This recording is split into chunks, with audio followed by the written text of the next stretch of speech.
In just a moment here, we have an exclusive interview with Senate Majority Whip and Gang of Five member Dick Durbin. He has introduced legislation that would make it a whole lot tougher for cash-strapped states to go for these suckers deals and sell things like roads and airports while forfeiting the rights to do anything in their own infrastructure for the next 50 to 100 years. The senator also has insight, of course, into the latest budget negotiations with just 6 weeks now before that made-up debt ceiling deadline.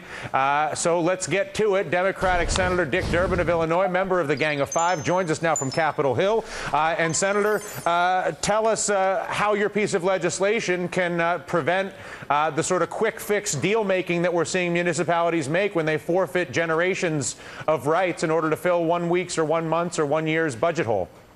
Well, Dylan, just go to the city of Chicago and ask them what happened to the parking meters.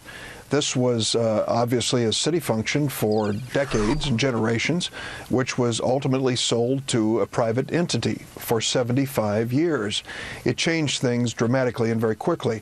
One of the things that changed was the cost to park on the streets of Chicago and the increased cost at the parking lots, because as the parking meters went up, the parking lots raised their charges as well. So for travelers and consumers and people in the city of Chicago, it's an added expense. What the city received in return was supposed to be a rainy day fund for this 75-year lease. What it turned out was we fell on hard times and spent the money, and the rainy day fund is gone, and the meter concession is there for another 70 years plus. So you see what happens here when you take an asset, a public asset owned by the taxpayers, and turn it over on the private side. They find a way to make a profit at the expense sometimes of taxpayers and consumers, and ultimately the price that's being paid to the public entity, the city, the state, the local unit of government, doesn't turn out to be much of a bargain. Yeah, one of my favorites is that Indiana toll road where they had to forfeit the right to build any other highways for 75 years, and that if they built a high-speed rail system or do any infrastructure upgrades, they have to pay the investors for the lost toll revenue. Again, if the deal didn't exist, I wouldn't believe that it was possible. Can we just connect the dots on all this for 1 second? Again, what we're dealing with is this drop in revenue. The drop in revenue is directly correlated to the rise in unemployment and the collapse of the housing market. So if we connect the dots, you have a financial system that created an unemployment crisis, that created a housing crisis, Wall Street and the homeowner, along with the government, obviously. And then they were bailed out by the taxpayer. But because of the unemployment and the housing scenario, revenues have collapsed, basically, on the municipal level, on the state level. Anybody who can't print money has watched their revenues completely die. So now the same people who created the unemployment and housing crisis that created the revenue hole are coming back to Uncle Sam saying, hey, I hear you've got a revenue hole. Why did I give you back some of the money that you bailed me out with a couple of years ago in exchange for the rights to your life, basically, for the next 50 to 100 years? Why are there not protests in the street? Why are there not people on trial? Why is this not treason? I mean, these may seem like extreme statements on my part, but the fact of the matter is these banks created the problem. They were bailed out, and now they're coming out with their bailout cash, looking to do deals where they acquire the rights to American infrastructure for the next 100 years, and the taxpayers are being told that that's supposed to be good for them in some way.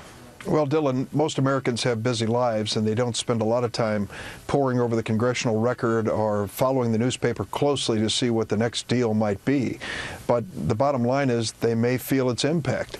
If, in fact, we sold off a major airport in the city of Chicago or leased it for a long period of time, it would create a revenue source for whoever bought it or leased it, but it would also create additional costs for the people who want to park their cars at that airport, for the people who want to use those airplanes. They may find their ticket prices going up, and ultimately the consumer will pay the price. So a decision made at some early juncture ends up costing in the long run. The one thing that I tried to focus on when I introduced this legislation was a kind of a forgotten element here. Let me take your scenario to a little different level. We're broke in Washington. For every dollar we spend, we borrow 40 cents, most of it from China, our major creditor and our major competitor. Most of it from the Federal Reserve. Well, but China is the one sovereign source outside the United States that leads all lenders to the United States. Now we take the borrowed money and we hear from my state and a lot of cities in the state, listen, we're broke, but we need to build roads. So could you give us money, federal money that you borrowed, to build the roads? And we do. We've done it for years. Now look what happened in Indiana. They turned around, and although it was not primarily a federal road, they turned around and took 157 miles of highway and said, we want to lease this to a private entity. Well, my bill says if in fact the federal government helped to build that road or that airport, we ought to be sitting at the table when they decide that they're going to lease it or sell it. We have an interest to represent of taxpayers in this country. I'll be darned if I'm going to fight to send hundreds of millions of dollars out to states so that they can turn around, make a dime, and raise the cost of the service to taxpayers and consumers across America. We should be sitting at the table protecting the federal taxpayers' interest in this. And protecting our future rights, considering that the rate of change right now is astronomically high, and only a moron would lock in to prevent themselves from being able to change for the next 100 years, when the reality today is so much different than what it was last week, let alone 50 years from now. Let's talk a little bit about the budget process itself. It goes back to my connect the dots. We had a household debt that became bank debt that became sovereign debt. Instead of going back to the banks and writing down the debt, instead of dealing with the household debt, we're now putting on the charade about, oh my goodness, we're in so much debt. Well, we're in so much debt because we have an unemployment crisis, a housing market that's collapsed, and we've relieved all of the banks of all of their debt, and yet the entire conversation avoids that exact subject. Is anything about principal write-downs or bank restructuring or debt restructuring, is that conversation exist inside the Gang of Five? Well, I have to tell you that it isn't part of the deficit discussion, but it should be part of our larger economic discussion. I tried several years ago to give to bankruptcy courts the authority to bring in bankrupt individuals to sit down with the bankruptcy court judge and the parties at hand and to work out a renegotiation of a mortgage. You can do that now for a second home. You can do it for a car or a boat. You can't do it for your primary residence, and I think that's wrong. The banks beat me. They said, nope, when we foreclose, we're going to foreclose, and there's just no way out of it, buddy. And that's what's happened. So all across America, millions of homes in foreclosure. I've seen the neighborhoods in my state. You've probably seen them too. What happens to those homes? They get boarded up, they get plundered. Eventually the drug gangs hang out there, and then somebody decides to start a fire on the floor, and the next thing you know, you've got a gutted building.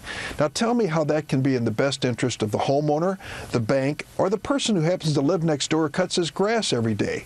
I mean, those are folks who are doing their best to maintain the most precious asset they have on earth, and they're losing out to bank foreclosures, which I think are extremely short-sighted. And I applaud those efforts, but in the current environment where we're being told, oh my goodness, we have this huge deficit, but we're not acknowledging why we have the deficit in the first place, with housing and unemployment collapsing, and with the federal government's decision in 2008 to absorb all of the household and bank debt that exists. And now you come back and you're going to fire teachers this fall. You're going to cut food for poor people. The banks are still intact. Again, why Greece is rioting and America is hanging around is beyond me. Well, I can tell you that we face some budget realities. Make no mistake about it, and it won't be easy to find our way out of them. I want to see this economy turn around. I don't know how you can balance the budget with 14 million people out of work.